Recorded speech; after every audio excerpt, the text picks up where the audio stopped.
ஜோதிட வல்லுநர்கள் கிட்ட கேட்டு தெரிஞ்சுக்கலாம். நம்மளுடைய சுந்தரபாண்டியன் கிட்ட கேட்போம் முதல்ல. அண்ணா சொல்லுங்கண்ணே. மீன ராசிக்கு பார்த்திங்கன்னா ஜென்ம சனி, சனி பகவான் ராசியிலே உட்காந்துருக்கார், ராகு பகவான் விலகுறாரு அப்படின்னு சொல்லி பார்க்குறோம். அப்போ ராகு விலகுறதுனால இவங்க பல விஷயங்களை கொஞ்சம் அதிகமாக சிந்தித்து செஞ்சு பல இடங்களில் போய் சிக்கலில் மாட்டியிருப்பாங்க. அந்த சிக்கல் இவங்களுக்கு இனிமேல் விலக போகுது. முயற்சிகள் ஒரு விஷயம் இனிமேல் எடுக்க போகிறீங்க, புதுசாக ஏதாவது ஒரு முயற்சிகள் எடுக்க போகிறீங்கன்னா அதை கொஞ்சம் நிதானமாக எடுங்க. அவசரப்பட்டு முடிவெடுக்க வேண்டாம். ஏன்னா சனி பகவான் ராசியில் இருக்கனால கொஞ்சம் நிதானத்தை ஆல்ரெடி அவரே கடைபிடிக்க வச்சுருவார். இருந்தாலும் நீங்களும் கொஞ்சம் கடைபிடிக்க வேண்டிய கட்டாயம் இருக்கிறது. கடன் சுமைகள் மீள போகிறீங்க. கடன் பிரச்சனை, அதே போல் நோய் பிரச்சனை, என்ன நோயினே தெரியல, இல்லை நோய்க்கு ட்ரீட்மெண்ட் பார்த்துக்கிட்டே தான் இருக்கோம், ஸோ ட்ரீட்மெண்ட்டுக்கு விட தெரியலன்னு சொல்லி ஒரு சூழ்நிலை இருந்துச்சுன்னா அந்த சூழ்நிலை மாறும். கடன் இல்லாத ஒரு வாழ்க்கை, ஒரு நிம்மதியான வாழ்க்கை வாழக்கூடிய அமைப்பு உண்டு. முதல்ல ஒரு விஷயம் சொல்லணும்னா, ஃபஸ்ட்டு நீங்கள் உங்களுடைய பார்ட்னர்கிட்ட விட்டு கொடுத்து போங்க. சும்மா நீ பெருசா நான் பெருசாங்கிற விவாதங்களை மட்டும் வச்சிங்கன்னா பிரிவை சந்திக்கக்கூடிய சூழ்நிலை வந்துடும். பார்ட்னர்கிட்ட விட்டு கொடுத்து போங்க. உங்களுடைய தகப்பனார் உங்களுக்கு மிக மிக உதவியாக இருப்பாங்க. தகப்பனார் வழி சொத்து கிடைப்பதற்கான ஒரு யோகங்கள் உங்களுக்கு உறுதியாக இருக்குது. சனி பகவானை பார்த்து பயப்பட வேண்டாம்.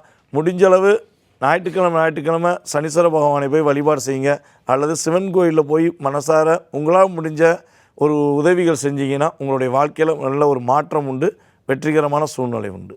நன்றி. விட்டு கொடுத்தவர்கள் கெட்டு போவதில்லை அப்படின்ற பழமொழிக்கு ஏற்றாப்புல மீனராசிக்காரர்கள் நிறைய விட்டு கொடுக்கணும் அப்படின்னு சொல்லி சுந்தரபாண்டியனை சொல்லியிருக்காங்க. அவரை தொடர்ந்து அடுத்ததாக சின்ன சேலம் கமாண்டோ கண்ணன் என்ன சொல்கிறாருன்னு கேட்போம். ஐயா சொல்லுங்கய்யா.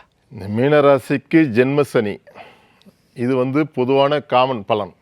எல்லா மீனராசி ஜென்ம சனின்னு சொல்லுவாங்க. அப்போ எல்லாரும் கஷ்டப்படுறாங்களா இல்லை அப்படின்னு நினைக்கக்கூடாது. நல்லா இருக்கிறவங்களும் இருக்கிறாங்க, கஷ்டப்படுறவங்களும் இருக்கிறாங்க. பொதுவாக இப்போ இந்த சனி பகவான் மாறுறாரு, குரு பகவான் மாறுறாரு, ராக்கெட் பகவான் எல்லாம் மாறி இருக்கிறாங்க. அவங்க ஒரு ராசி விட்டு அடுத்த ராசி போகும்போது அந்த ராசி உள்ள குணத்தை அடுத்த ராசி போகும்போது எந்த ராசி போகிறோம் அந்த குணம் அப்படியே அந்த ராசியுடைய குணம் வரும்.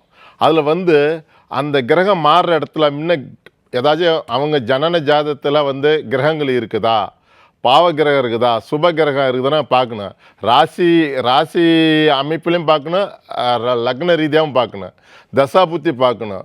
இந்த அமைப்புக்கெல்லாம் அவங்கவுங்க ஜாதகத்தில் நல்ல கிரகம் இருக்குதா, கெட்ட கிரகம் இருக்குதா, ராசி ரீதியாகவும் பார்க்கணும், லக்ன ரீதியாகவும் பார்த்து தசாபுத்தி இது பார்த்து அவங்க ஜாதகத்தில் நல்ல அமைப்பு காலம் இருந்தாலும் சரி, அஷ்டமத்து சனியாக இருந்தாலும் சரி, 7 சனியாக இருந்தாலும் சரி, ஜென்ம சனியாக இருந்தாலும் சரி, எதாக இருந்தாலும் சரி, அவங்க ஜாதகத்தில் அமைப்பு நல்லா இருந்தால் அவங்க நல்ல காலமே இருக்கும்.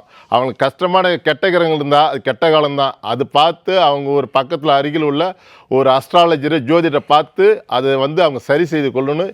இது பொதுவான என்னுடைய கருத்து. நன்றி. ரொம்ப அழகாக அவருடைய கருத்தையும் மீனராசிக்கு உண்டான பலன்களையும் பரிகாரங்களையும் சொன்னார். அவங்கள தொடர்ந்து அடுத்ததாக சின்ன சேலம் சுதாகண்ணன் அம்மா என்ன சொல்கிறாங்கன்னு கேட்போம். அம்மா சொல்லுங்கம்மா. மீனராசிக்கு ராகு ஜென்மத்திலேருந்து விலகிட்டு ஜென்மத்தில் சனி வரார் அப்படின்றது இப்போது இது பார்த்திங்கன்னா சோம்பல் தன்மையை கொடுக்கக்கூடிய சூழல் அதிகம். சனி பகவான் ஒரு சோம்பல் தன்மையை கொடுத்துருவாருன்றதுனால தொழில் விஷயத்தில் ஏதாவது இப்போ செஞ்சிங்கன்னா அதை சரியாக முன்னேற்றமாக செய்ய முடியாத சோம்பலை கொடுத்துருவாங்க. அதனால் ஓய்வு ஒளிச்சல் இல்லாத ஒரு ஓட்டம் ஓடிக்கிட்டே இருந்தீங்கன்னா நல்ல முன்னேற்றம் தான். ஏன்னா உங்களுடைய 10ஆம் இடத்தை குரு பார்க்குறாரு. அப்போ தொழில் செய்யுங்க, பெரிய லெவலில் முதலீடு போட வேண்டாம். கணவன் மனைவி கொஞ்சம் விட்டு கொடுத்து போங்க. 2 பேர்த்துக்கும் கொஞ்சம் வாக்குவாதம் வம்பு வழக்குகள் வரும். ஏன்னா ஜென்மத்தில் சனி உட்கார்ந்துருக்கும் போது தேவையில்லாத பதட்டம், குழப்பம், மற்ற விஷயங்கள்லாம் தொந்தரவுகள் ஏற்படுறதுனால கொஞ்சம் விட்டு கொடுத்து போகணும்.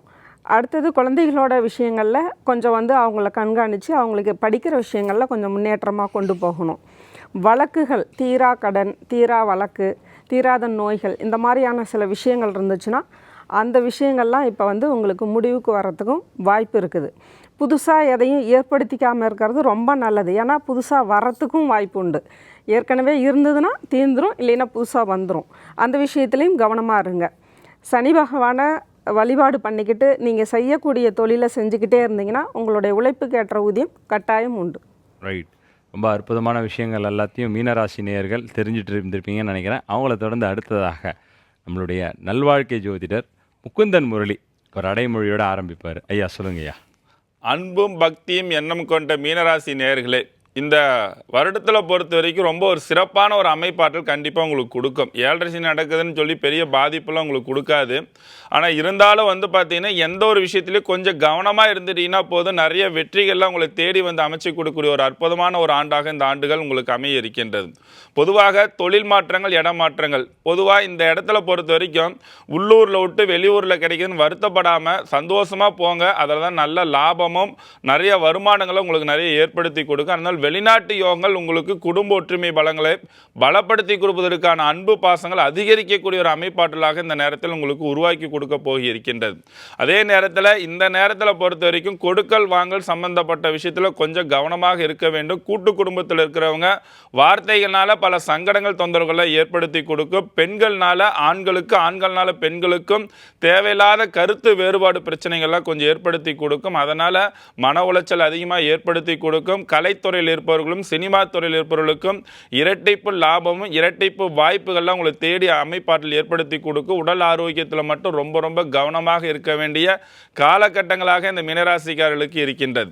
அதே நேரத்தில் இந்த நேரத்தில் பொறுத்த வரைக்கும் ஐடி துறையில் இருப்பவர்களுக்கெல்லாம் ரொம்ப ரொம்ப கவனமாக இருக்க வேண்டிய காலகட்டம். ஏன்னா உங்கள் மேலே தேவையில்லாத வீண் பலிகள், தொழில் பொறுத்த வரைக்கும் நிறைய போட்டி பொறாமைகளை நிறைய ஏற்படுத்தி கொடுக்கறதுக்கான வாய்ப்புகள் சூழ்நிலைகளை இந்த நேரத்தில் உருவாக்கி கொடுக்கும். இந்த வருடத்தில் சிறந்த வருடங்களாக உங்களுக்கு அமைவதற்கு ஆஞ்சநேயருக்கு துளசி மாலை போட்டு வழிபாடு செஞ்சுட்டு வர்றது பல வகையில் உங்களுக்கு நன்மையும் முன்னேற்றத்தையும் வளர்ச்சியும் ஏற்படுத்தி கொடுக்கும். அவர் அடைமொழியோடு ஆரம்பிக்கிறார் அப்படின்னு சொன்னாலும் இந்த 12 ராசிக்காரர்களுக்கு எந்த பிரச்சனை இருந்தாலும் அவர் சொல்கிற அந்த வார்த்தை அவ்வளோ பாசிட்டிவிட்டியாக இருக்கும் அப்படின்றதுக்கு ஒரு உதாரணமாக அவர் இருந்துகிட்ருக்கார் அப்படின்னு எனக்கு ரொம்ப சந்தோஷமாக இருக்குது. கடைசி ராசி இந்த மீன ராசிக்கு என்ன மாதிரியான நற்பலன்கள் இருக்குது அப்படின்றத இந்த விஸ்வாவசு தமிழ் புத்தாண்டு 2025 நம்மளுடைய யதார்த்த ஜோதிடர் செல்வி அவர்கள்கிட்ட கேட்டு தெரிஞ்சுப்போம். ஐயா சொல்லுங்கய்யா. மீனராசி, மீனராசிக்கு ஜென்மசனி. இது நிறைய பேருக்கு ஒரு பதட்டம். உங்கள் வீட்டுக்கு தான் சனி வரார். அதே போல் நீங்கள் ராகு விலகிறார். 6ல் கேது வருவது ரொம்ப விசேஷம்.